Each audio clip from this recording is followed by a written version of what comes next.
ओम शांति। आज साकार महावाक्य 20/10/2025। मधुर संतान माने बाबा तुम मानंकु बहुत आग्रहर सहित पाठ पढ़ाइबा आसी।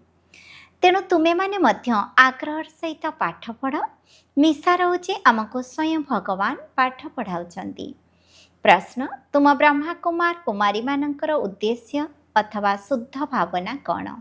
उत्तर, तुम मानकर उद्देश्य होची कल्प अर्थात 5000 वर्ष पूर्व भली पुनर्बार श्रीमत आधार विश्व सुख एवं शांतिर राज्य स्थापन करवा।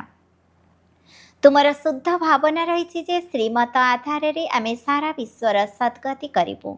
तुम्हें माने निशार सहित कहूच जे आमे ही समस्त को सद्गति देवु। तुमको बाबा ठारू शांतिर पुरस्कार मिलुछि। नरकवासी स्वर्गवासी हेबा ही पुरस्कार नेबा। ओम शांति। धारणा पाई मुख्य सारांश, दैवी गुण को धारण करी श्रीमत आधार भारतर प्रकृत सेवा करने को हेब। निजर भारतर तथा सारा विश्वर कल्याण बहुत बहुत आग्रहर सहित करने को हेब।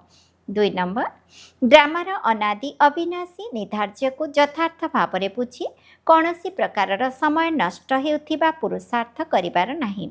व्यर्थ विचार मध्य करिबार नाही। वरदान, दीपराज बाबा द्वारा अमर ज्योति हेबार अभिनंदन प्राप्त करी सदा अमर हुआ। भक्त माने तुम भली चैतन्य दीप मानकर स्मारकी रूप से जड़ दीप गुड़ी को जलाई दीपावली पालन करुछंती। तुम्हें सदा जाग्रत ज्योति चैतन्य दीप माने बालक होई दीप मानकर मालिक शिव बाबा सहित मंगल मिलन करुछ।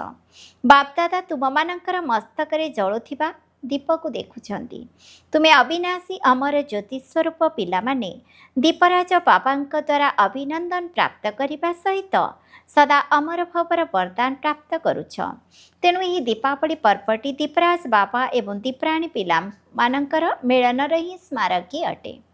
स्लोगान, आप और बाप अर्थात बाबा एवं तुम्हें पिला माने एभली जुगल होई रुह जहाँकि कौनसी तृतीय पक्ष तुमको अलग करिपारिबो नाही।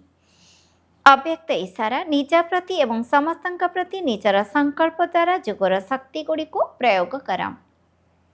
वर्तमान समय अनुसार सर्व आत्मा माने प्रत्यक्ष फल अर्थात वास्तविक प्रमाण देखा चाहते। तेणु तुम्हें माने निजर शरीर मन कर्म तथा संबंध संपर्क में शांतिर शक्ति बा जोग शक्ति को प्रयोग करी देख।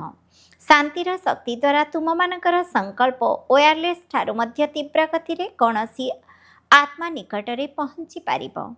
यही शक्तिर विशेष यंत्र है शुभ संकल्प। यही संकल्प रूपी यंत्र द्वारा जहाँ चाहिए ताहा सीधी स्वरूप में देखिपार। ओम शांति।